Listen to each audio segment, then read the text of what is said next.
que les malédictions existent dans ma vie.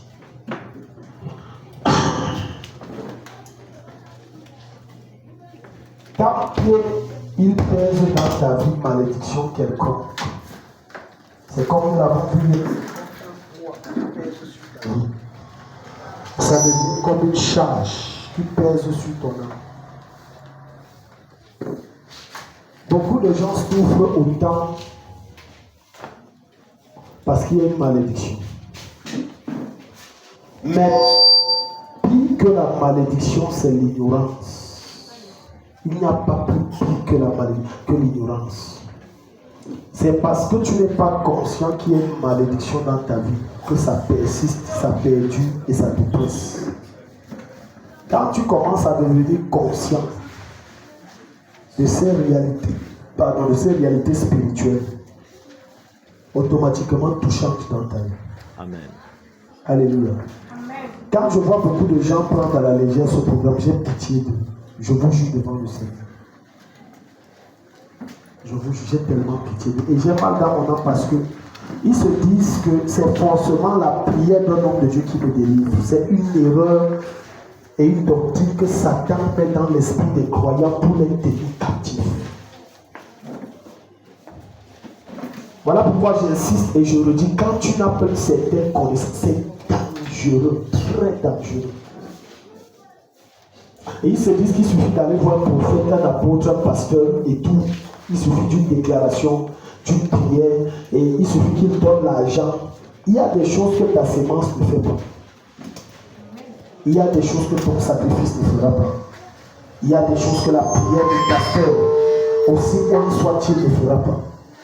Il y a des choses que pour que certains jours quittent de ta vie, tu as besoin de toi-même t'élever et le faire, sans laquelle ça ne part pas. Certains se disent que comme je suis à la maison, la main de Dieu va venir me trouver alors que j'ai l'opportunité de venir à l'église, mais je reste à la maison. C'est une erreur. Ne définis jamais comment Dieu va te visiter. C'est même quand tu définis qu'il ne va pas te visiter par là-bas. Et ne définis jamais le jour où Dieu va te visiter parce que ce jour ne sera pas là. La plupart du temps, Dieu vient où on ne s'attend pas et au moment auquel on n'a pas planifié. Est-ce que quelqu'un ici? Je bénis Dieu pour ceux qui sont ici ce soir parce que ça veut dire que tu es conscient que les choses doivent bouger dans ma vie. Tu es conscient que les choses doivent aller de l'avant et que Dieu te bénisse abondamment. Alléluia. Amen. Aussi longtemps que tu es ignorant, c'est déjà en soi une malédiction. Il faut écrire ce que je dis.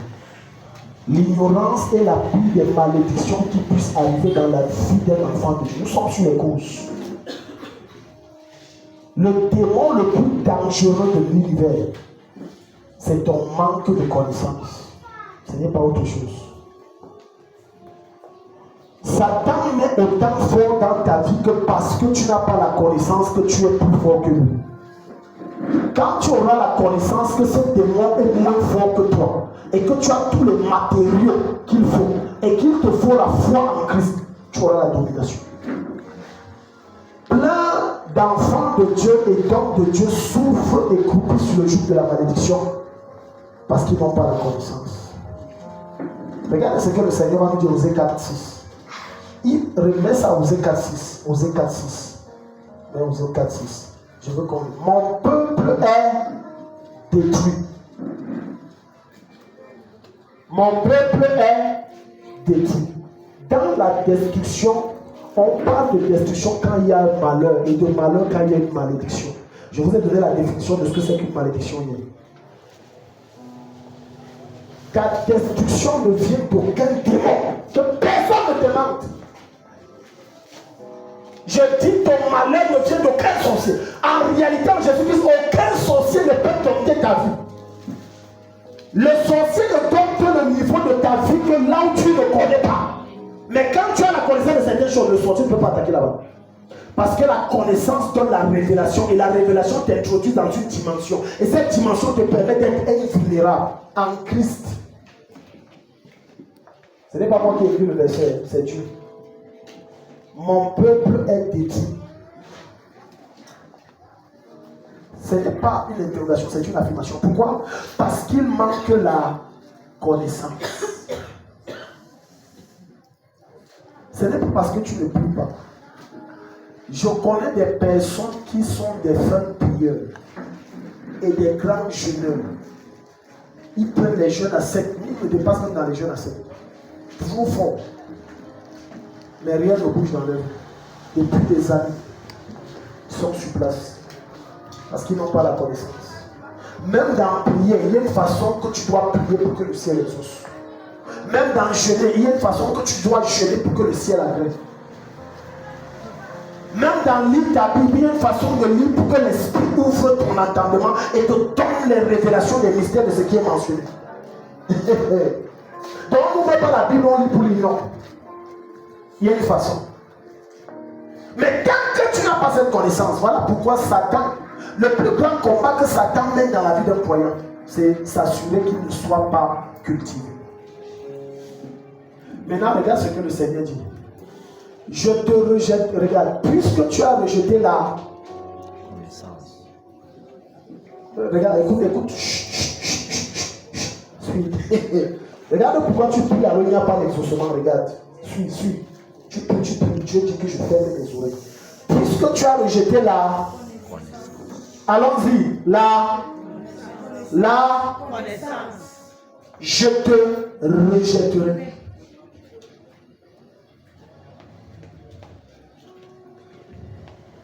Un chrétien qui est un chrétien des miracles et des prophéties, un chasseur de miracles et de prophéties, est un chrétien maudit. Ta vie ne peut pas avancer. Rien ne peut avancer. La meilleure délivrance que Jésus-Christ accorde, et il va le dire dans le livre de Jean, chapitre 8, le verset 32, c'est la connaissance, c'est sa parole, c'est la meilleure. C'est la meilleure. Je peux vous assurer quelque chose. Après l'enseignement de ce soir, si on ne peut ne pas prier, je te rassure, tu deviendras témoigner. Que tu veux ou non, tu deviendras témoigner. Amen. Parce que par la connaissance, tu as tout. Certains d'entre vous ne savent pas qu'il y a des heures où tu ne dois pas prier. Et il y a des jours même où Dieu veut que tu dors. Maintenant les gens vont dire, quoi? Regarde. Quand Dieu veut te donner certaines choses précieuses et qu'il ne veut pas donner à travers des visions ou des pensées ou des impressions ou par prophétie, il te plonge dans un profond sommeil. Il y a des jours où Dieu veut que tu dors. Tu vas pouvoir prier, il fait à ce que le sommeil te saoule parce qu'il veut te parler. Mais tu n'as pas la connaissance. Il y a des temps où Dieu voudra que tu jeûnes. Souvenez-vous, l'année-ci, j'ai jeûné de mars ou de février à juin. Plus de 159 jours. C'est Dieu qui voulait ça. Et j'ai suivi. Mais il y a un temps où Dieu va dire, les jeunes pas mange. Allez demander à Élie. Élie dit que je suis fatigué de manger, je dois jeûner. Là, je lui dis que écoute, mange, le chemin est long, mange. Il y a un temps pour toutes choses. Mais tu n'as pas la connaissance. Maintenant, quand tu ne discernes pas que la saison-ci, c'est la saison où Dieu veut enlever le joug de la malédiction pour déposer sur toi la bénédiction, parce que c'est le temps où la pluie doit descendre sur ta vie. Toi, tu dis, je reste à la maison. Ah, on connaît bien ce qui va se passer là-bas. Et après, on va jeûner, prier sur place. Sémence, sacrifice sur place. Tu as raté la saison. Je partageais encore hier avec mon épouse. Et je lui dis, chérie, c'est que Dieu est en train de vouloir faire ça. En 2010, le Seigneur envoyait un moine venir me dire que, et j'étais étudiant à l'époque à l'université de Gambéry. Et il me dit, en mars 2011, je vais commencer à mener les gens vers toi. Et j'ai commandé à 4 de mes anges de t'assister. 2 anges pour les miracles et 2 anges pour le prophétique. Et les gens vont te chercher. Voilà comme je disais à mon épouse que si j'avais saisi ça, j'étais ignorant. C'est que j'étais l'homme aujourd'hui. Mais qu'est-ce que monsieur a fait? T'as quand même allé dormir. En tout cas, Dieu a dit, je dormais. Église au bec, prière de Tegek. Lis la Bible.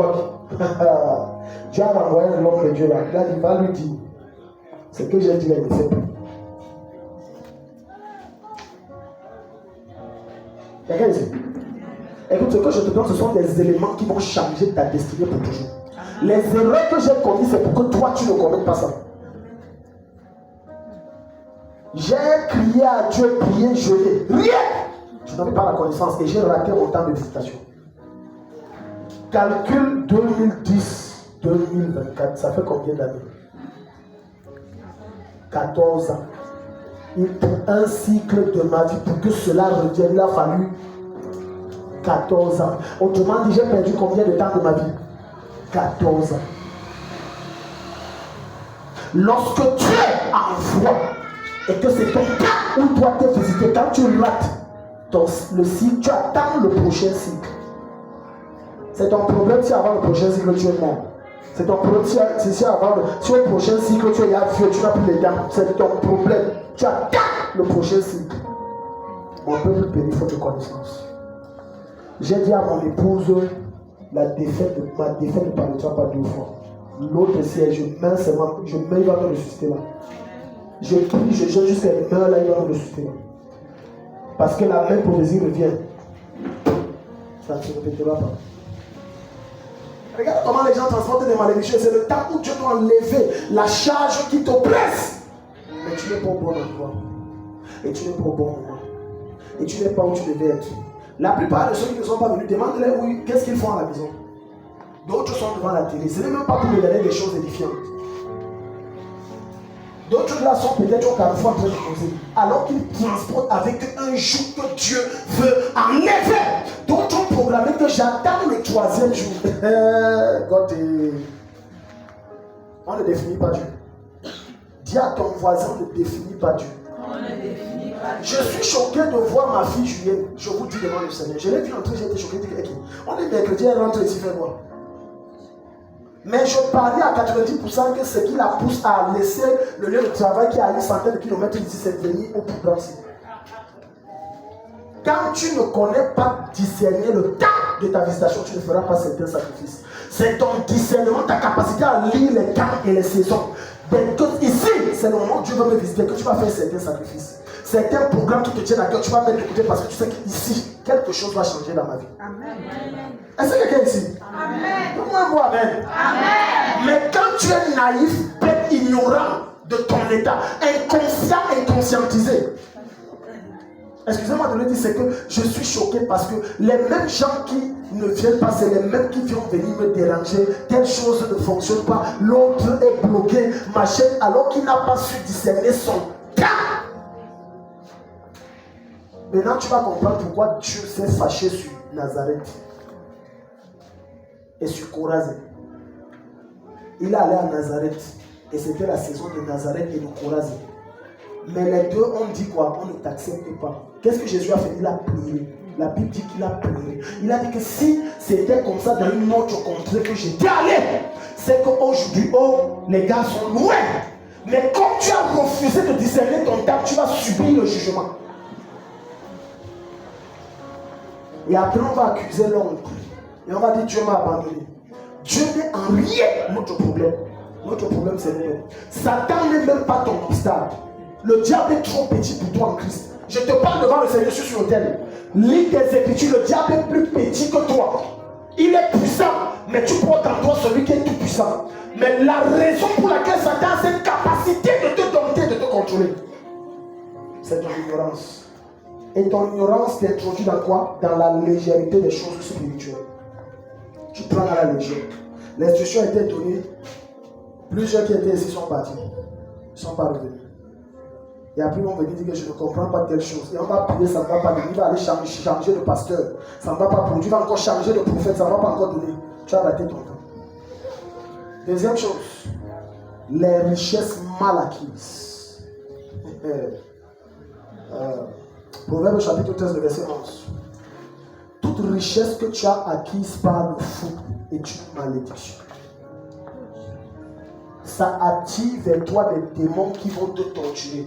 Plein de personnes ici qui sont en train de m'écouter, d'une manière ou d'une autre, s'il est arrivé un temps soit peu dans ton existence que tu as pris un argent qui n'était pas pour toi, que par corruption, ou par, je ne sais pas, peu importe, par prostitution, tu as eu le poste que tu as eu la voiture que tu as eu, la maison que tu as eu. Écoute-moi, ça a tiré automatiquement une malédiction. Et c'est question de temps, tu vas subir ça. Et malheureusement, ça frappe aussi tes descendants. Beaucoup de personnes se disent que non, comme j'ai volé le pain de l'autre. Écoute, la chose de truc que tu as volé, ce n'est pas pour toi. Tu viens de transporter une malédiction. Dans le plan parfait de Dieu, lorsque tu as acquis quelque chose qui n'est pas à toi, tu dois le restituer. Ce n'est pas à toi. Remets-le, ça ne t'appartient pas. Est-ce que quelqu'un est ici? C'est la raison pour laquelle lorsque Jésus entre chez Zachée, Zachée ayant reçu le salut en Jésus-Christ, l'Esprit de Dieu le convainc et dit, l'argent que tu as gardé là, c'est le vol collecteur d'impôts. Inspecteur, c'est le ramasse ça de ton coffre fort, bâtard, ce n'est pas ta femme. Il a vidé son compte. Il a dit que je remets l'argent si ce n'est pas pour moi. Et si quelqu'un sait que je lui dois pardon, cherche-moi, je remets ton argent. Plein de personnes, écoute-moi très bien, indépendamment de la manière dont Jésus-Christ utilise, à travers les dons, les prophéties, les miracles, les enseignements, peu importe la dimension d'onction qui poursuit ta vie. Si tu as pris un bien qui n'est pas sur toi, il y a un domaine que Dieu bloquera parce que tu viens de provoquer ce qu'on appelle une réclamation satanique. Satan s'appuiera sur cela pour dire, bloque ça. Parce qu'il a pris ça, ce n'est pas pour lui. Quelle est la chose que tu possèdes et que tu sais que tu as arraché de force? Je m'adresse aux hommes en tenue, je m'adresse aux policiers, aux gendarmes. Ils vont me pardonner, mais c'est vrai. Les plus gros voleurs sont les hommes en tenue. Et non, il faut toujours une raison pour te piquer ton argent. On stoppe la voiture, bip, bip, tu t'arrêtes. Il dit sortez les papiers sont en règle. La vignette est en règle. Il dit que bon, les phares sont en règle, les clignotants c'est en règle. Bon, pourquoi votre voiture si elle peut gratter comme ça, monsieur Garé?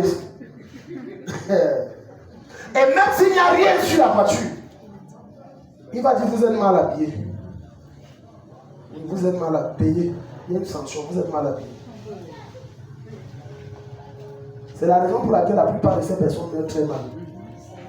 Je t'en supplie, toi, soeur, qui va épouser un homme en tenue, s'il te plaît, fais tout et dis-lui, vis de ta solde. Un jour, un soldat romain est venu voir Jésus. Il a dit que bon, voilà. Jésus a dit, contente-toi de quoi? De ta solde, c'est-à-dire de ton salaire. Ne prends rien à personne. Si on t'offre oui, mais n'en a pas. Ne pickpocket pas. À combien de personnes tu as arnaqué par des mensonges? Pris ce qui n'est pas à toi. Donner des fausses promesses. Parce qu'il fallait que tu roules aussi dans une voiture, ou alors parce qu'il fallait que tu aies aussi une veste, ou alors parce qu'il fallait que tu aies une moto, ou alors parce qu'il te fallait une nouvelle chaussure. Tout ce qui n'est pas à toi dans ta maison que tu utilises, c'est le vol. Est-ce que tu sais que lorsque quelqu'un prend sa chose et garde ça chez toi, même si c'est chez toi qu'il garde et qu'il ne t'a pas donné autorisation de l'utiliser, tu ne dois pas l'utiliser. Sinon, ça devient du vol. Dieu est strict.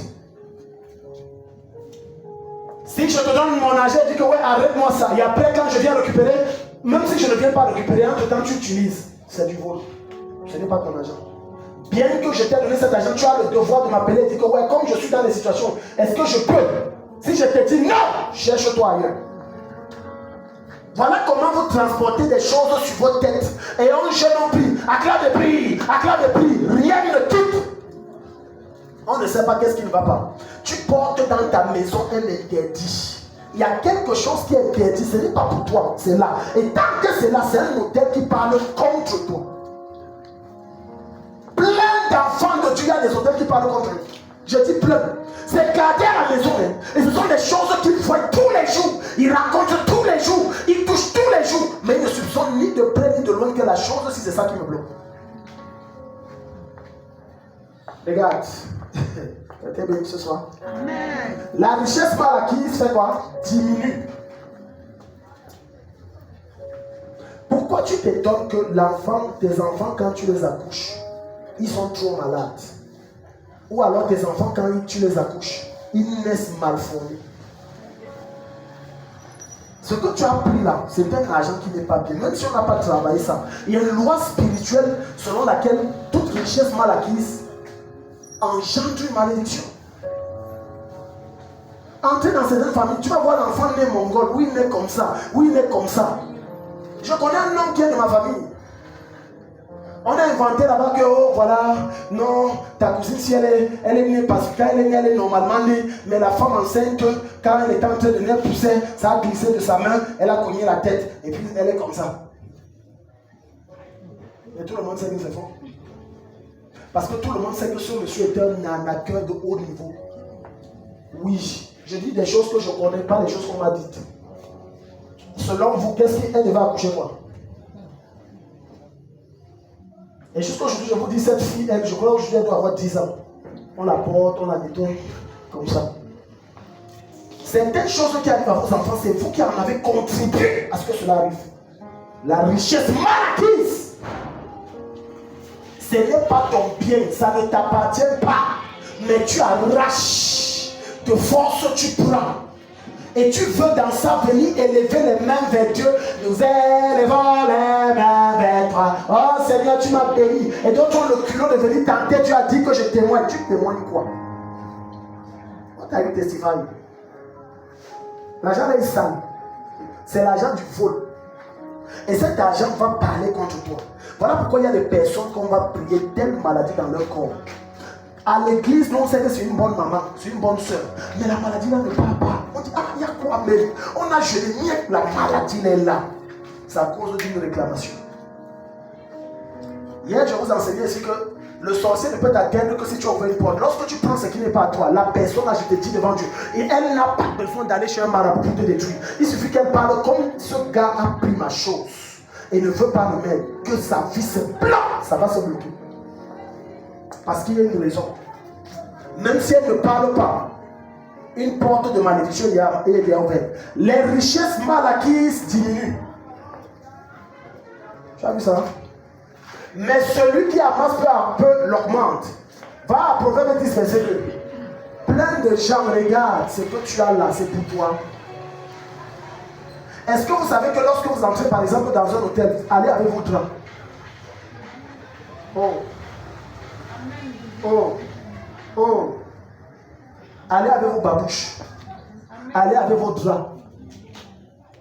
Et quand tu sors de l'hôtel, ne ramasse rien. Reprends ce qui est à toi.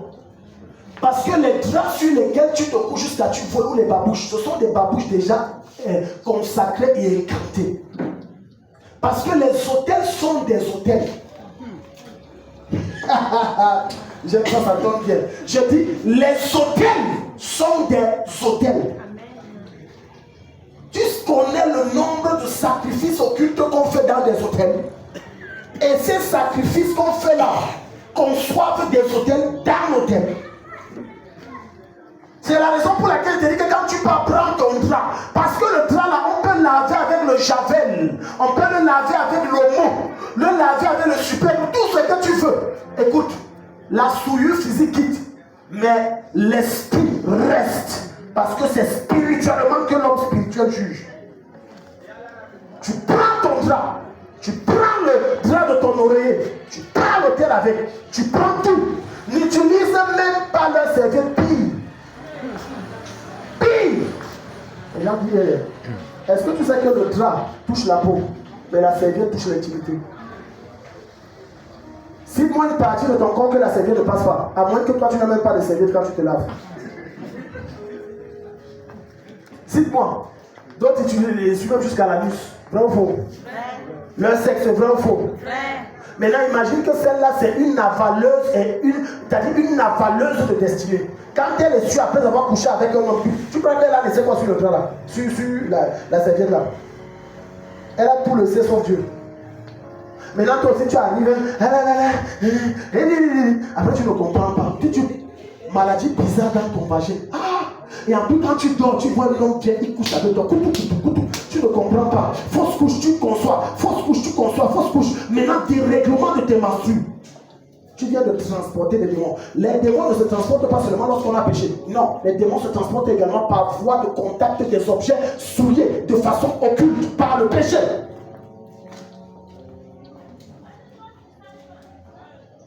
Tu sais? Je sens que quelqu'un est en train de voir tout son problème de la vie. Je suis en train de voir. C'est ça. C'est ça. Richesse mal acquise. Après, tu vois quelqu'un, on ne connaît pas quel cancer pousse dans son ventre. On a fait tous les examens bien. Je viens essayer que Dieu me délivre. Je viens essayer que Dieu me délivre. Le gars, le ventre là, c'est le ventre du mauvais agent. Il a mangé, c'est le mauvais agent, c'est maintenant plein. Maintenant, on dit tu manges, non, tu vas manger jusqu'à. Moi maintenant, Seigneur, délivre-moi. Il dit tout, et il ne dit pas l'autre là, que c'est l'agent sale qu'il mangeait. L'agent sale qu'il mangeait. Quelqu'un va dire que, on a dit que dans tel endroit c'est 100 000, alors qu'en réalité on a demandé 75 000. Mais dans sa malhonnêteté, il veut voler 25 000 dessus. Et tu crois que tu vas prospérer? On dit ça te diminue, ça ne diminue pas seulement tes finances, ça diminue ta santé, ça diminue tout dans ta vie, ça diminue tes sueurs, ça diminue ta paix, ça diminue tout. Regarde, verset 2, les trésors de la méchanceté ne profitent pas, mais la justice délivre de la mort. Les trésors de la méchanceté, des gens méchants. Et toi qui vas bien faire. Combien de familles on t'a nommé ministre? Tu as décliné ça juste là. On t'a nommé ministre, tout un budget de tout un département pour toute une nation. Tu as volé.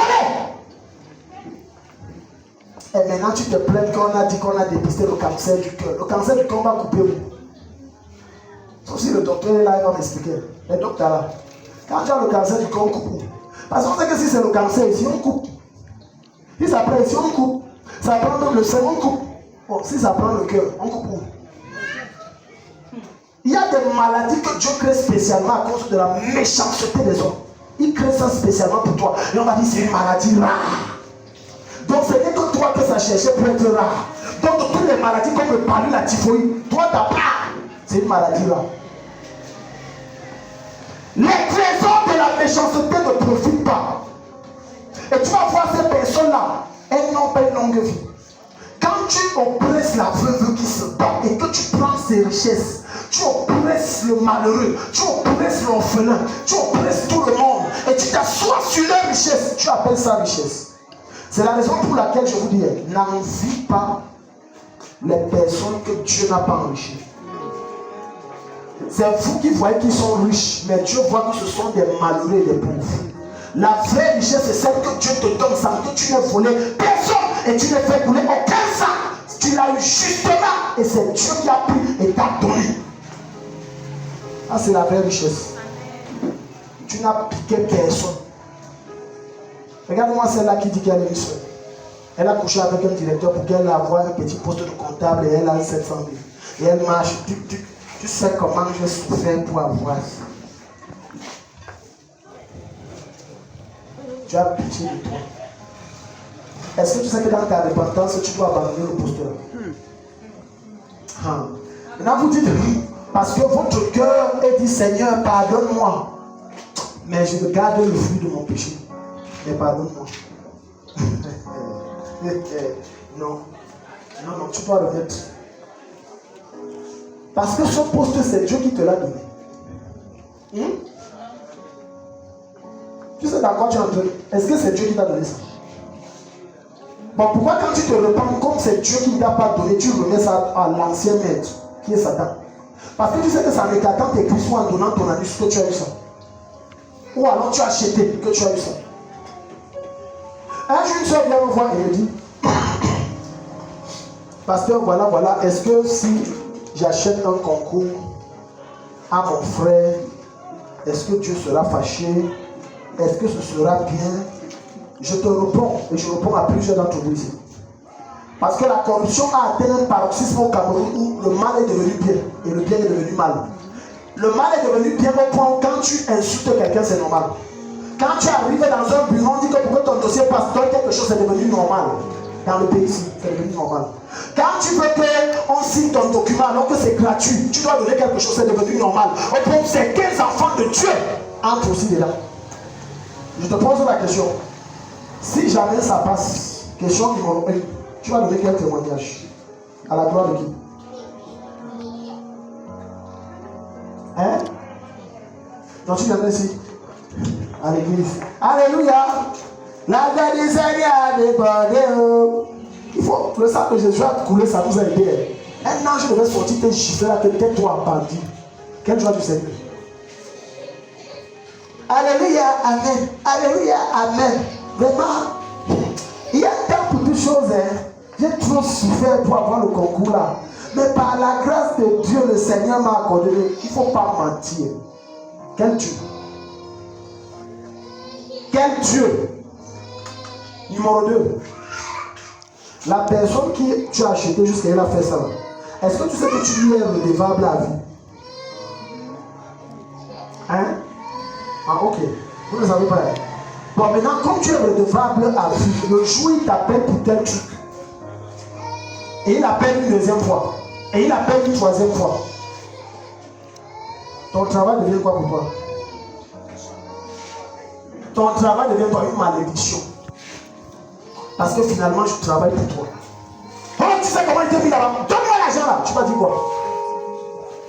Hein? Oh, ta Bible dit que c'est la bénédiction de l'Éternel qui... Bon, est-ce que donc elle ne se fait sur d'aucun? Ça veut dire que ça ne te fait pas pleurer, ça n'envole pas ton sommeil. Mais lorsque la personne qui t'a mis là commence à te chanter, tu fais comment? Non, j'ai déjà donné, non, ne donne plus. Ne donne pas. Et je veux t'assurer, tu dis pratique, ça va te prendre. Parce que dans le monde spirituel, tu es redevable à vie. Je t'assure à 100%, il pratique, ça ne te ratera pas.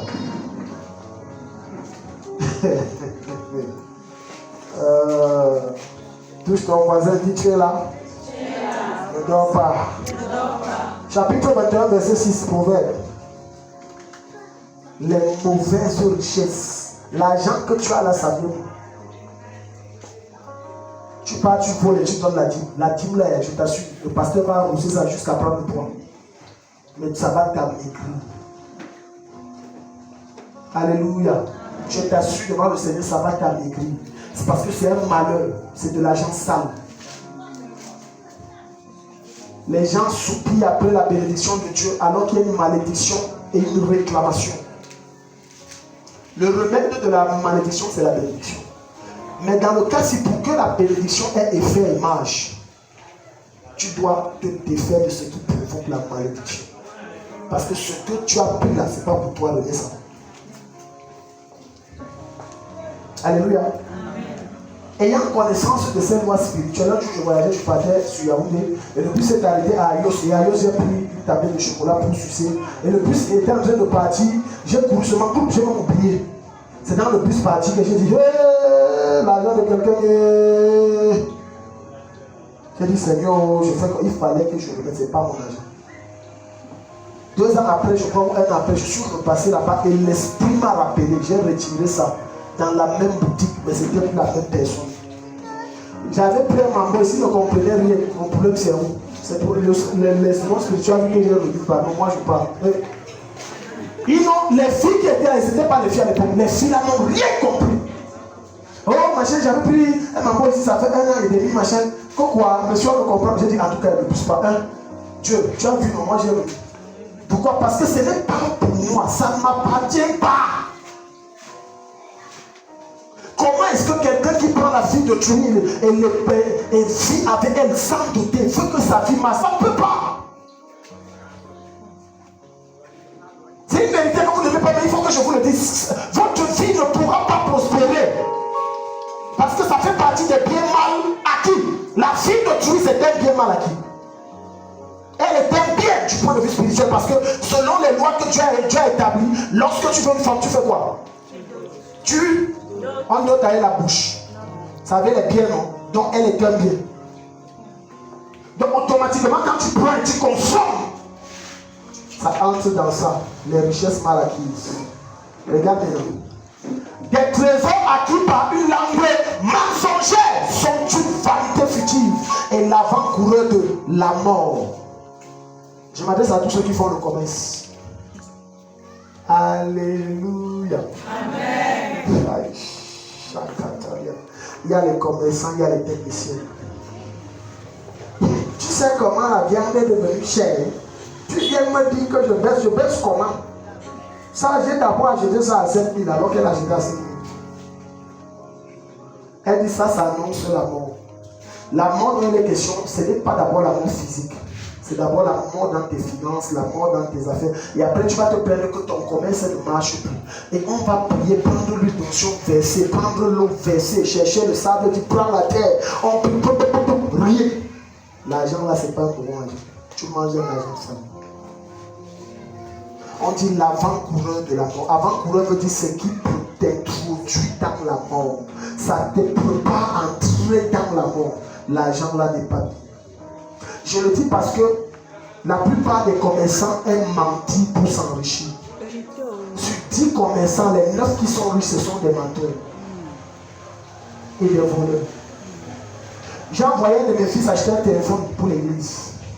Le gars arrive là-bas, le prix que mon ami qui est soi-disant frère en Christ, après mon même fils vient me dire que son ami qui est païen, c'était différent de vous, c'est de combien? 10 000, 15 000? 10 000. 10 000. 10 000, c'est pas beaucoup. C'est beaucoup. J'ai enlevé mon cœur là-bas. Est-ce que quelqu'un est ici? Après, on ne va pas comprendre comment on a accouché un enfant et après tout son cycle. Quand il doit entrer dans la vie active, il tombe malade et il meurt. Oui, tu as clenché une malédiction. Et ça là, même en Jésus, ça marche. C'est pas une affaire que maintenant je suis une nouvelle créature, aucune malédiction ne peut fonctionner sur moi, donc je deviens un grand braqueur, un bandit, un voleur. Ça ne va pas marcher. Pourquoi tu te demandes à toi? Pourquoi tu ne t'aimes pas? Toute personne ici qui est commerçant va au juste prix, n'augmente rien. Sois juste. Jérémie 17, verset 11. Jérémie 17, verset 11. Sois juste, sois juste. Même si tous les commerçants vendent l'huile à 1800, alors que l'État a dit que l'huile c'est 1200, arrête-toi à 1200. Beaucoup de commerçants sont tellement méchants qu'ils vendent des produits périmés. J'ai vu d'autres aller jusqu'à changer la date de péremption. Que Dieu ait pitié du Cameroun. Tu connais quel genre de maladie ça produit sur la population? Le cancer, c'est déjà périmé. Sur les boîtes de sardines, la plupart des boîtes de sardines que vous utilisez ou des boîtes de conserve, on change la date. C'est pour ça que je vous déconseille de consommer les boîtes de conserve. Je ne dis pas les choses que on m'a dit. J'ai vu, c'est cité sur la boîte de sardines. Il a gratté comme ça, et où ils ont l'appareil, ils ont un tic tic tac augmenté. Maintenant tu ouvres, c'est la belle que j'ai mangé le jambon. Et tu viens de manger le cancer. Car on nous a gâtés. Hein? Papa, dis-moi. Chacun avait trois boîtes de conserve gratuits comme ça. Gratuit. Avec le sandwich. Tu viens de manger la prostate.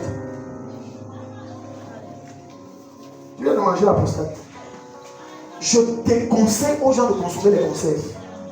Je n'ai pas envie de détruire le commerce des industriels, mais c'est la vérité que je leur dis. Parce que même vous, les industriels, vous exagérez, vous mettez des dates fausses.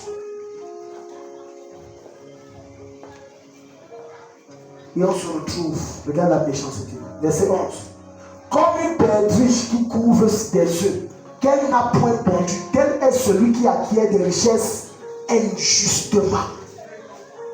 Tu vois, méchant, il prend ce qu'il n'a pas travaillé. Au milieu de ses jours, il doit les quitter. Et à la fin, il n'est qu'un insensé. Je vais te poser une question. Comme la plupart des personnes dans cette terre, des hommes ronds, le globe terrestre, font la course effrénée à l'argent. Aujourd'hui, tout le monde va avoir l'argent de tous les moyens. Les jeunes alors entrent dans des loges de sectes. J'ai vu une vidéo où, n'est-ce pas, les jeunes là dans leur secteur, qu'est-ce qui se passe? On invite une jeune fille. Chère jeune fille, s'il vous plaît, écoutez ceci. Les mamans, conseillez vos jeunes filles de ne pas aller chez les amis. Un ami l'invite chez lui qui est refuse. À bon entendeur. Salut. Sinon, si tu ne suis pas, un jour tu vas m'appeler et dire que voilà le cadavre de ma fille, j'ai trouvé au Carrefour. Qu'est-ce que les jeunes là faisaient déjà dans les loges occultes? Ils invitaient des jeunes filles dans leur chambre, comme quoi non, bon, on veut passer du bon temps, De fois, on va inviter une que c'est une amie. Que non, on a fait une petite fête là, tu es invité, il y a un bon repas. Et les jeunes filles naïves partent. Pour d'autres filles, partent prendre d'elles, filles disent comment ton prix c'est combien. Si tu veux, on te fait 200 000 en une heure. Tu viens là, tu fais les partout, vous avez mon 3 garçons. Et comme les filles aiment la plus facile, 200 000 en une heure, mais c'est rien. Je paye, je fais. Maintenant, qu'est-ce qu'ils faisaient? Ils étaient dans des loges. Et le principe de la loge, c'était quoi? Inviter des jeunes filles, quand elles arrivent, couche-toi seulement sur le lit, c'est bon. Dès que tu te couches, aïe, mon ventre, tu te tournes, tu fournis les pieds craquants. J'ai vu la vidéo. On ne m'a pas raconté, j'ai vu la vidéo. Les pieds craquants. Et pendant qu'ils finissent, ils sont en train de se moquer. Tu aimes l'argent, non? Non, les riches, tu vas brûler. Parce que quand tu finis de vomir, le démon là te fait vomir l'argent. Quand tu sors, tu es mort. Donc, l'argent là, c'est la conversion de toute la vitalité, ton énergie spirituelle que Dieu t'a donnée pour le nombre d'années que tu devais vivre. C'est ça que tu vomis et le démon convertit en argent. Il y a des gens qui prennent ta vie. Les pieds mal acquis. Fais attention à ce qui s'octroie facilement. La plupart du temps, il y a un piège derrière. Les choses où on te propose, c'est facile, fais attention. La plupart du temps, il y a un piège. Parce que dans cette terre, rien n'est facile. Rien ne s'obtient facilement. Je dis rien. Dieu ne bénit même pas facilement. Même Dieu pour te bénir, c'est toi qui provoques sa visitation. Il ne descend pas, il te bénit comme non. Même lorsque l'ange a parlé à Marie, c'est à cause d'un prix sacrificiel qu'elle a eu à faire, celui de se garder pur. Avant que l'ange a dit, Dieu, tu as trouvé grâce aux yeux de Dieu. Donc la grâce pour l'obtenir, il y a un prix. Pas que tu te lèves comme ça, mais Dieu visite-moi, non, il y a un prix. Même Dieu ne bénit pas gratuitement. Les choses qui s'obtiennent facilement provoqueront ta mort facilement. Alléluia. Amen. Dis à ton voisin, tout ce que tu obtiens facilement, provoquera ta chute facilement. Est-ce que quelqu'un ici? Amen. Alléluia. C'est pour ça que sois sage. Quelqu'un arrive, il ne te connaît pas comme ça, il te donne un truc comme ça. Et comme tu es avare, tu aimes l'argent, Dieu m'a béni, c'est ta mort. Vous ne connaissez pas. Et puis il prend un gros montant, 2 millions, il te donne. Il va prendre, c'est seulement que j'ai envie de te donner comme ça. Parfois c'est 5 000, 10 000. Bonjour, oui, bonjour madame. Ça va, ça va. Madame, venez. Quand vous êtes salé, je sens dans mon cœur qu'il sent rien. C'est ton âme qui sent. Je sens que vous êtes trop dans les temps difficiles et tu as dit, bon, j'ai senti que vous devez prendre les 10 000. Et comme Satan connaît calculer ses victimes, quand c'est dur, tu n'as même pas 5 francs. Et maintenant, comme tes yeux et tes regards sont fixés sur tes temps difficiles et non sur le discernement pour servir le piège, tu prends et tu es mort. Et nous, on va arriver, on va manger à des obsèques. En pleurant, on va manger, on va boire. Quelqu'un me dit Amen. Amen. Quelqu'un me dit Amen. Amen. C'est faux. Aujourd'hui, quand les gens meurent, on pleure. On mange, on boit, papa. On fait la fête. Demain jour, les obsèques, c'est la fête. Alors, à l'époque, quand j'étais petit, les obsèques, on pleurait jusqu'à ce qu'on se roule au sol. Aujourd'hui, tu vois la mère là, elle est assise comme ça, ouais, il est mort. Au casier, il faut garder sa vie. Seigneur, il est mort. Donne-moi un billet. Décapite un billet si tu me donnes. Seigneur, papa, maman, si tu ne gardes pas mes morceaux de poulet, toi et moi, tu vas faire. Chakrabraha. Parce que tu vois, aujourd'hui, les gens croient que on va quelqu'un. La plupart des gens, même que tu vois, ils ne connaissent même pas le défunt. C'est que quelqu'un passait aussi comme ça. Il a vu un cadavre. Il y a quoi ici? Mon ami m'a dit c'est une femme. Non, je disais ami avec eux. Deuxième chose. Troisième chose, merci. L'immoralité sexuelle. Est-ce que quelqu'un est béni ce soir? Amen. Est-ce que quelqu'un est béni ce soir? Amen. L'immoralité sexuelle. Nombre chapitre 31, le verset 13 à 16. Le péché sexuel est un danger. Chaque fois que tu as un rapport sexuel en mariage, tu actives une malédiction. Oui.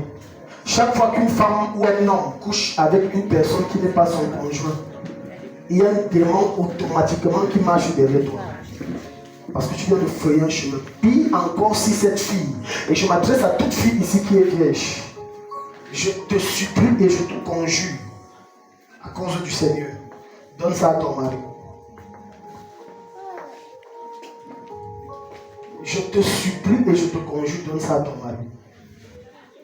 Parce que quand c'est fait hors du mariage, ça attire tellement de problèmes.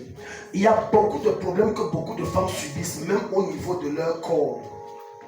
C'est parce qu'elles n'ont pas connu l'homme dans le mariage. Et par conséquent, Satan a trouvé la porte efficiente et efficace pour entrer et détruire sa vie. Alléluia. Amen. Dieu a créé le sexe pour le mariage, sinon nous devenons des animaux. Il y a des couples ici, des couples que je ne connais pas ici, des couples auxquels j'ai rencontré et je ne disais pas de sexe avant le mariage, il faudrait que c'est les jeux. Et j'insiste et je réinsiste, chère femme, quand tu es dans une relation avec un homme, quand ça se gâte, tu payes plus que l'homme. C'est la raison pour laquelle lorsqu'une femme est avec un homme, elle doit être stricte et imposer des règles strictes jusqu'à ce qu'on se marie. Parce que tu perds le plus. Je vous ai conté l'histoire de cette fille, hier, de cette maman hier, qui est venue se plaindre et dire que son mari se moquait d'elle, que maintenant regarde comment tes seins sont devenus comme les babouches. Et tes fesses sont aplaties. Quand j'entre dans toi, il ne sent rien. Elle pleurait, c'est l'état amère. Il a dit que non, moi maintenant, elle a dit que non, il a dit que non, moi maintenant, moi je dis non, parce que toi tu es des off. Oui, oui. Laquelle seule quand on s'est rencontré, j'ai dit que mets la pression, gars, elle te pousse normalement.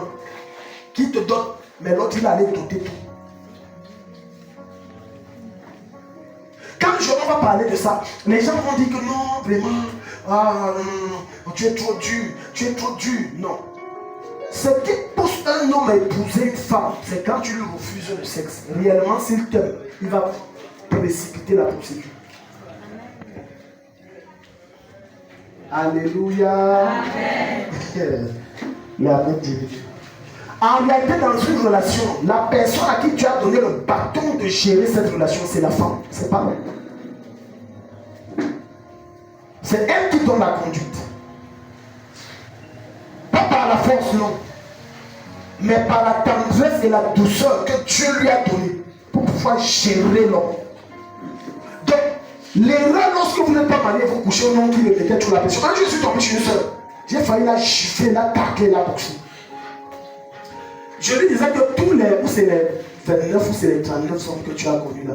Explique-moi, bon, pour ceux du quartier là, c'était quoi? Tu les donnais pourquoi? Et sa réponse va vous faire tomber des nues. Elle disait que je les donnais le sexe parce qu'il me dérangeait. Donc comme il courait toujours derrière moi et dit que je veux là, pour qu'il ne court plus derrière, je donnais.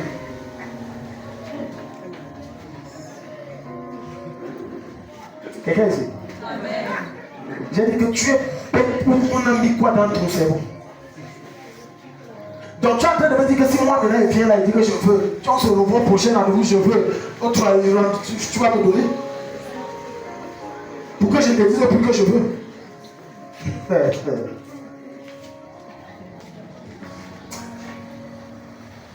Regarde ce que le Seigneur va dire.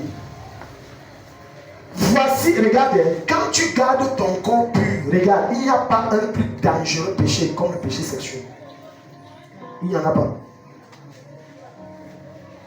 Voilà pourquoi Paul va dire dans 1 Corinthiens que lorsque un homme pêche, commet l'immoralité sexuelle, il pêche contre son propre corps. Il pêche contre Dieu. C'est le seul péché où ton péché se multiplie par deux, contre toi-même et contre Dieu. Le péché sexuel, c'est le seul. Donc, quand tu finis le plaisir sexuel que tu as fini là, toi, monsieur, tu crois que ce n'est que la souillure physique. Tu portes en toi une malédiction. Regarde, écoute très bien ce que l'Esprit te dit. Si cette fille portait en elle une malédiction, par le sexe, vous venez de partager ça.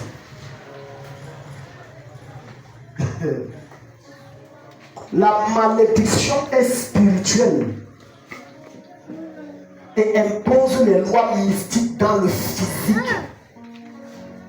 Donc quand tu as couché avec cet homme, alors que c'est un homme qui transporte des esprits d'échec, la malédiction de l'échec qui est sur sa vie descend sur toi. Oui. Maintenant tu vas voir que tu marches, les choses qui donnaient avant, ça ne donne plus. Donc s'il transportait avec lui la malédiction de la poisse, ne sois pas surpris que ta vie c'est la poisse. Écoute-moi, je vais dire quelque chose qui va choquer certaines personnes. Et même ceux qui sont en train de me regarder. Beaucoup de couples,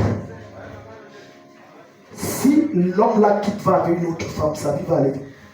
Si la femme là quitte va avec un autre homme, sa vie va aller. Voilà pourquoi on dit ceci. Chut, écoute. Avant le mariage, il y a un travail de fond que le pasteur doit faire. Pourquoi? Il doit détrôner les forteresses maléfiques. Amen. Et établir les forteresses de bénédiction. Pour que quand vous entrez, au lieu de chaque fois marcher, tomber, et ça vous ralentit dans la course vers votre destinée, vous allez courir avec vitesse et rien ne pourra vous arrêter. Amen. Ce que notre foyer font en un an, toi tu fais ça en 2 mois. C'est le rôle du pasteur.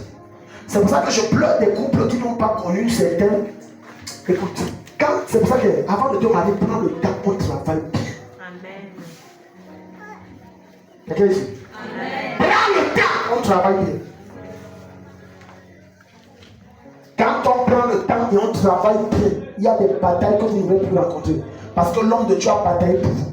Il y a des combats qui ne vont plus vous confronter. Il y a des démons qui vont vous fuir. Il y a des grâces qui vont vous accompagner. Ça va être easy. Amen. La plupart des batailles que plusieurs rencontrent aujourd'hui dans leur couple, ce sont des batailles qu'ils auraient pu éviter s'il y avait un homme de Dieu avec qui travailler avant de se marier. Amen. Ils n'auraient plus eu à combattre ces batailles. Ça aurait été facile. Regarde. Voici ce sont elles. Va au verset 15. Partie du verset 15. Il leur dit, avez-vous laissé la vie à toutes les femmes? Pourquoi Dieu s'arrête sur les femmes? Je contextualise un peu la situation. Ici, c'est le peuple d'Israël à qui Dieu dit, allez et tuez les Amalécites. Les Amalécites, le peuple de Balak. Il y avait un combat, Israël passait et Israël avait toujours la victoire dans tout ce qu'il faisait, jusqu'à ce qu'il rencontre Balak. Balak donc ayant eu écho de la puissance israélienne. Et Balak, et je suis convaincu, ce n'est pas écrit dans la Bible, mais je suis sûr que c'est ce qui s'est passé. Parce que pour que tu fais appel à quelqu'un d'un homme de Dieu pour venir maudire, ça veut dire que tu as utilisé toutes tes cartes et tu es limité. Donc je suis sûr que Balak a fait appel à ses sorciers. Ces sorciers ont dit que le peuple, s'il y a une force qui nous dépasse. Mais nous on connaît un homme de Dieu, parce que si Dieu parle là, comme c'est les mêmes gens là, ça va marcher. Maintenant le gars appelle Balak. Balak arrive, Balak arrive. Dès qu'il veut maudire, Dieu dit, tu ne peux pas maudire celui que tu as béni. Déclare la bénédiction, il déclare. Balak dit que je prends tel argent. Il dit ok, bâtis-moi cette hôtel, il bâtit. Maudit, il maudit. Il veut maudire, Dieu dit non. Ok.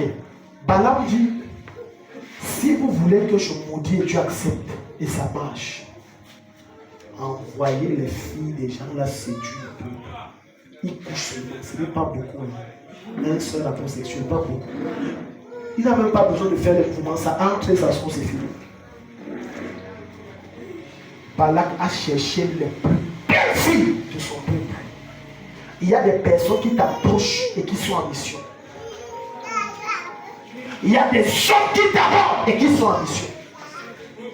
Parfois, il y a des relations que Dieu garde, c'est pour ton bien. Parce que Dieu sait que lui, là, vient des ténèbres, c'est pour détruire ton étoile. Mais tu dis, c'est mon jardin. Oh, c'est ma qualité de femme. Elle est belle, elle a les formes que je veux, alors qu'elle est en mission.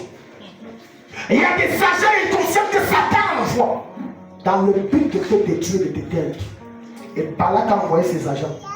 Elles sont arrivées très belles, les meilleures des meilleures. Écoute-moi, lorsque Satan veut détruire une destinée, il ne choisit pas n'importe quoi, il choisit les meilleurs des meilleurs. Le genre de fille que tu te demandes que est-ce que ce sont les êtres humains qui ont accouché la fille. Tellement elle est belle. Et qu'elle arrive, elle ne t'aborde pas, elle fait comme si non, elle veut aussi puiser l'eau. Une fois, deux fois, ton cerveau tourne bien. Maintenant, tu l'abordes. Et ce genre de personnes, quand tu les vois, la première sensation, c'est que je veux le sexe. Fais attention. Je m'adresse à ceux qui ne sont pas mariés. Et même à ceux qui sont mariés. La plupart du temps, lorsque tu vois une femme ou un homme, et du coup, la première impression qui monte dans ton âme, c'est le sexe. Cette personne, il y a deux hypothèses. Soit elle est une agente consciente des ténèbres, soit elle porte des forteresses sataniques très élevées en elle, qu'elle-même ne connaît pas. Ça vous est jamais arrivé? Homme comme femme, tu regardes, tu appuies. En fait, c'est un signe que l'esprit te fait comprendre que là, fais gaffe où tu veux mettre tes pieds. Est-ce que quelqu'un est ici? C'est quand je parle là, ça ne concerne pas que les jeunes, même les vieux. Tu vois que tu as oublié même la fin là, ça fait longtemps, tu as les grands enfants. Mais quelque chose se bouge, le père dit c'est qui non? Un seul rapport sexuel, ta vie sèche. Un seul. Regarde. Voici, ce sont eux qui, sur la parole de Balaam, ont entraîné les enfants d'Israël à quoi? L'infidélité envers Dieu. Ils ont couché. Dès qu'ils ont couché, qu'est-ce que Dieu a fait? Dieu s'est retiré. Parce que pour que la malédiction agisse, il faut que Dieu te quitte. Et Satan connaît. Quelqu'un ici? Amen. Pour que tant que Dieu est avec toi, on te maudit, ça ne marchera pas. Parce qu'il est là. Mais maintenant, pour que la malédiction fonctionne à la perfection, il faut qu'on te pousse à pécher. Et pas n'importe quel péché. Le péché qui te fait pécher 2 fois. Le péché du sexe. Regarde. Dans l'affaire de Péor, et alors éclata la plaie. La plaie là, c'est la malédiction. Dieu les a frappés. Physiquement. Plusieurs d'entre vous transportez des forces maléfiques. À cause d'un rapport sexuel que tu as eu peut-être avec la première personne, le premier gars, ça fait 15-20 ans. Et ta vie a changé, toi tu n'es pas conscient que le problème là vient de là-bas. Sur ce, on va remonter le temps. Amen. Et on va chasser cet esprit. Amen. Quand je priais aujourd'hui, le Seigneur mettait ça forcément les esprits maléfiques, c'est-à-dire c'est un type de démon qui est là pour veiller à ce que la malédiction siège et reste. Ce soir, Dieu te délivre radicalement. Amen. Dieu te délivre totalement. Amen. Donne un bon avec comme le connaît. Amen. Ézéchiel chapitre 16, le verset 26. Donc tu dois garder ton corps. Tu vas faire quoi? Ça va faire que la bénédiction va toujours marcher avec toi. Mais quand ton corps est pur, la bénédiction ne marche pas avec toi. Alléluia. Alléluia. Je voudrais interpeller ceux qui veulent se marier. Conseil numéro 1. Avant de vous marier, ayez un pasteur qui fait votre suivi. Ça, c'est pour votre bien. Conseil numéro 2. Avant de vous marier, évitez les attouchements et les clients. Ça va vous aider. Ou les coucous. Ça va vous aider. Ou tout ce que tu veux. Ou la tabasse, tout ce que tu veux. Les grands comprennent ce que je veux dire. Alléluia. Amen. Ou le tom-tom, tout ça, ça va. Amen. Il y a des gens, quand ils le font, tu crois qu'ils sont en train de bagarrer, ils bagarrent pas. Tu as quasiment tom-tom. Tu dis voisin, oh, ne tape plus la fille là. C'est que tu ne comprends pas la tabasse. 3e conseil, ou c'est le 4e? 3e, dites-vous tout. Dis la vérité. Dis la vérité de ta vie. Si tu as connu 100 femmes, dis que j'ai connu 100. Si tu es sûr que tu peux me supporter, moi aussi. Est-ce que tu es sûr? Parce que quand le pasteur connaît que le gars s'y a connu 100 femmes, et que la mère, si elle n'a peut-être pas connu, il sait comment il va gérer pour que quand vous vous mariez, du point de vue sexuel, ça soit équilibré. Mais si vous n'avez pas ça, ça va vous gâter. Hello? Plein de couples souffrent à cause de ça. On ne se dit pas tout. Dis la vérité. Un jour, un frère avait demandé une soeur en mariage, il dit que Dieu l'a révélé. Vraiment, les frères aussi sont terribles. Amen. Cher frère, quand une soeur te plaît, laisse Dieu à côté. Va, tu la dragues normalement. Donne-moi un amen. Ne mets plus Dieu. Ça, c'est être, on va dire quoi, tu es peureux. Il manque le courage. Le Seigneur m'a dit que tu es ma femme. Parce qu'il sait que si Dieu dit que tu es enfant, tu vas trembler que moi, alors allons se marier. Chère soeur, tout homme qui te dit, tu as dit que tu es sa femme, fais attention. Je te dis, je suis sérieux, fais attention. Laissez d'abord Dieu à côté. Parce que qui vous a dit que comme tu as dit que c'est ta femme là, tout sera bon? Qui vous a dit ça? Qui vous a dit? Tu connais combien de couples ont dit que tu as dit que c'est ma femme, ils reviennent de l'avoir épousée. Et ils se demandent même si c'est Dieu. Alors que c'est Dieu. Le fait que Dieu même dit que c'est ta femme, ça veut dire qu'il y a un travail préliminaire avant le mariage, automatique. Oui. Et le gars comme ça a caché à sa femme qu'il a caché au groupe de suivi qui suivait le groupe et au pasteur. Que comme tu vois là, quand j'étais plus jeune, j'ai fait l'accident. Je joue avec les amis, ça a dosé des noyaux. Et depuis là, je me sens plus haut. Et vous savez que quand on est chrétien, on ne se touche pas. Maintenant, les gars se marient que bon, c'est bien. Dieu a béni, on a mangé, on a bu, alors on a adoré le Seigneur. Le gars dit qu'on doit faire la nuit de prière. La soeur a gardé son calme, il n'y a pas de problème. Faisons la nuit. La soeur dit que de nuit de prière, est-ce qu'on a prié, on a eu le groupe de suivi, il s'est fâché. Tu peux dire que la nuit de prière peut sécuriser nos 40 ans de mariage ou 50 ans là, c'est moins important que ça. C'est plus important que. La soeur reste tranquille. Chaque fois, il y a une raison. 2 ans sont passés. Un jour, elle a cravaté le gars, elle a dit tu vas me donner ses filles. Moi, je n'ai pas fait venir déjà. Dites-vous la vérité.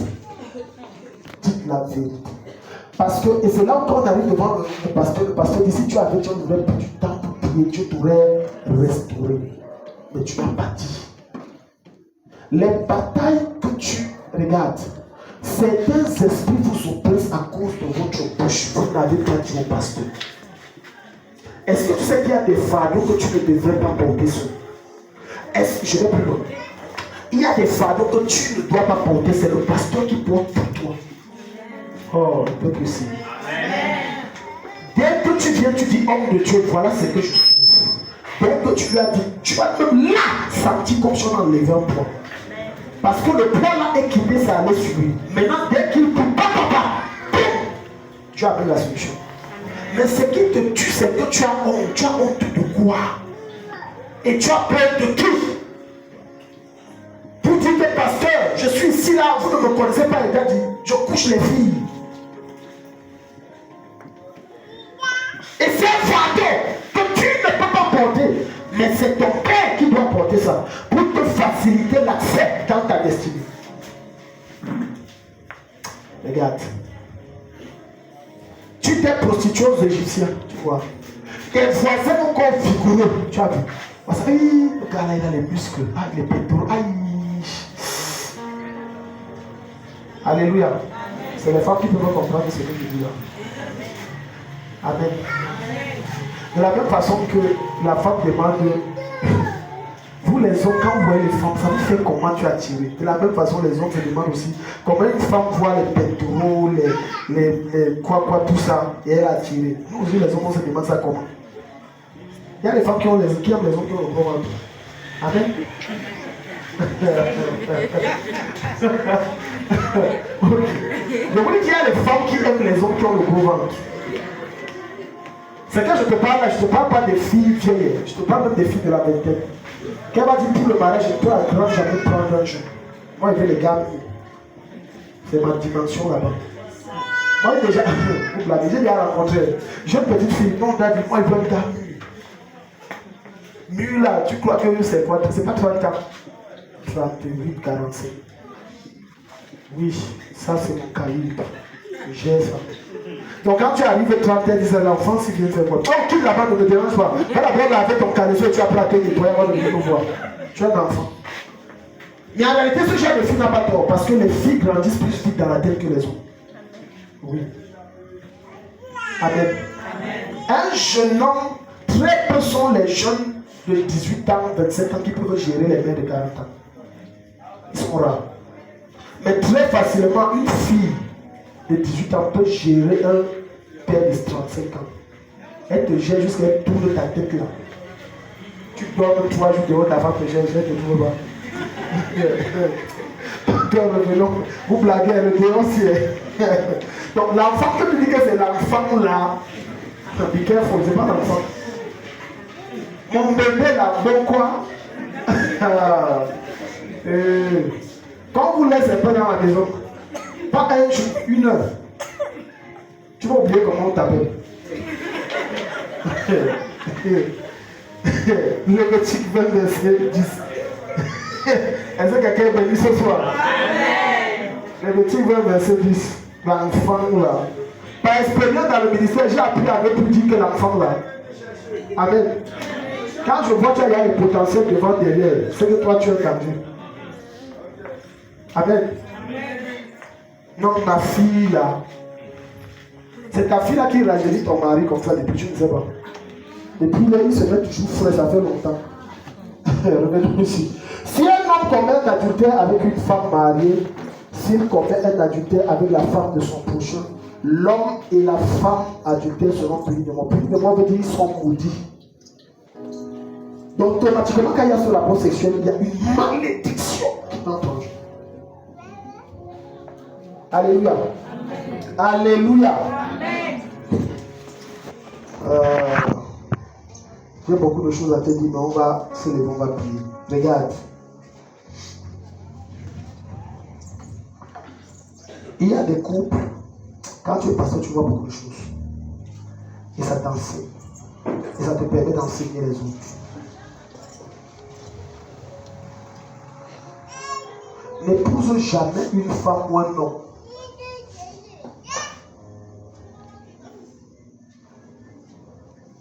qu'après que toi tu aies découvert que dans son cœur, il y a encore son ex. C'est une erreur. Ok. Les gens ne comprennent pas ça. Écoute, je suis en train de te dire, quand tu entres dans une relation, fouille en profondeur s'il y a son ex. Je dis fouille. Exige même d'arriver chez lui, cherche les photos. Tu dis que ça c'est qui? Ça là c'est qui? S'il te dit ça, c'est mon ex, fais 3 pas en arrière. Parce que là où tu entres, tu risques d'être marié à un futur ex. Parce qu'en réalité, il ne sera jamais avec toi. Chaque fois qu'il va te toucher, c'est Angélique qui voit. Ce n'est pas Adèle, c'est Angélique. Il te fait l'amour, c'est Angélique. Jusqu'au jour, quand il atteint l'extase dans l'amour, il dit, oh Angélique, mon amour, ouais, tu vas faire. Ah, tu dis, Angélique, c'est qui? Ouais, toi, tu n'as pas bien compris. Je voulais dire Adèle. Écoute-moi. Parce que si jamais les deux là se rencontrent, vous êtes mariés, même s'ils ne sont pas dans la même ville, la fille là ou l'homme là va te tromper. Parce qu'elle n'a jamais oublié l'amour de son passé. Amen. J'ai causé avec un frère qui m'a fait une confidence. Il me dit, je suis marié, pasteur. J'ai déjà 3 enfants. Mais mon ex est revenu et m'a déclaré sa flamme.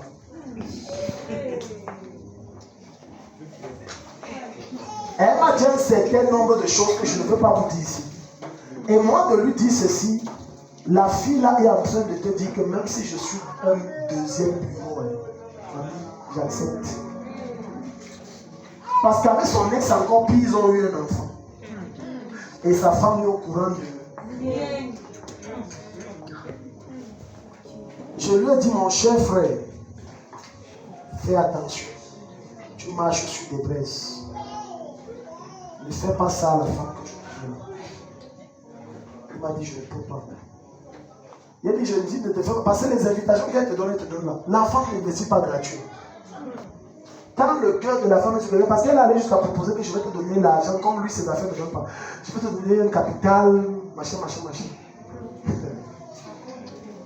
J'ai dit, la femme ne donne rien pour rien. Quand elle donne, c'est son cœur. C'est son cœur qui... Quand la femme t'aime, Elle te donne tout, même son corps.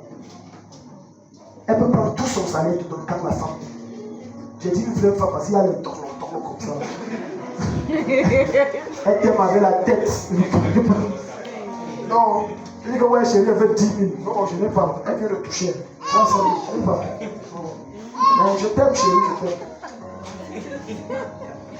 Et il me parlait de beaucoup d'argent que cette fille veut donner. Je lui ai dit en réalité, après 21 ans de relation, cette fille n'est pas jamais oubliée. Il dit que je sais. La question est la suivante. Est-ce que toi tu l'as oublié? Amen. Si tu sais que tu as encore les choses pour tes ex, pardon, ne cherche pas le mari ni la femme. Parce que tu vas épouser les futurs ex. Finis d'abord avec ton... Si une femme qui a un enfant, le père de mon enfant, le père, ne cherche pas le mariage. Même s'il est marié, finis avec le père de ton enfant. Je dis ça parce que les filles sont spécialistes dans l'air. C'est le père de mon enfant, même s'il dit qu'il ne veut plus de moi, je l'aime, mais je me marie comme ça, mais moi c'est lui que j'aime. Tu parles. Ne te marie pas. Prends ton enfant, reste avec lui. Et appelle-le du nom de ton gars qui t'a enseigné là. Toi, chaque fois tu le vois. J'ai eu des cas comme ça qui ont failli chiffrer, c'était le père de mon enfant, c'est le père. Quelqu'un te maltraite, le père de mon enfant, le père. J'ai eu un cas, j'ai failli chiffrer, le père de mon enfant. Un vaurien irresponsable. Le père de mon enfant, elle est le père de mon enfant. Ça m'énervait, dit que même ma plus dans des problèmes. Regarde la manière qu'on traite une fille jusqu'à l'humilier. La rebrouer en public, la rappelle, le père de mon enfant, le père. Il est là, tu le père de mon enfant. Ton honneur de famille à l'homme. Écoutez, je vais vous dire une vérité claire. Toutes les filles qui ont les enfants là, quand tu te maries, tu coupes les ponts secs avec le père de ton enfant. Amen. Sinon, ne te marie pas. Amen. Je dis, tu es strict. Je dis, tu te maries, il n'y a plus le père, il t'appelle, tu donnes à ton mari. Amen. Blague pas avec ça. Il répond. Satan est très fort pour entrer dans les foyers gâtés. Quelqu'un est ici? Amen. Comme tu te maries, sache que la page est tournée et que l'enfant que tu as eu là, son vrai père, c'est celui que tu as épousé. Amen. Ce n'est pas le père. L'autre n'est que géniteur. Mais le père même, c'est celui-là que tu as épousé. Amen. Le vrai père. Quand on dit son père, tu dis là à la maison. Son père. En tout cas, je ne sais pas, mais celui qui est celui-là, c'est mon mari, mais ce n'est pas son père. C'est que tu sais que ce n'est pas ton mari. Ton vrai mari, c'est le père de l'enfant. J'ai dit, tu coupes sec. On a eu un cas ici. La soeur n'est pas là, et c'est bien, je vais donner ce témoignage. Elle a commis comme ça quelque chose qui n'est pas bien. Elle a commis l'adultère parce qu'il a suffi que l'ex ait écrit. La flamme est venue, clic.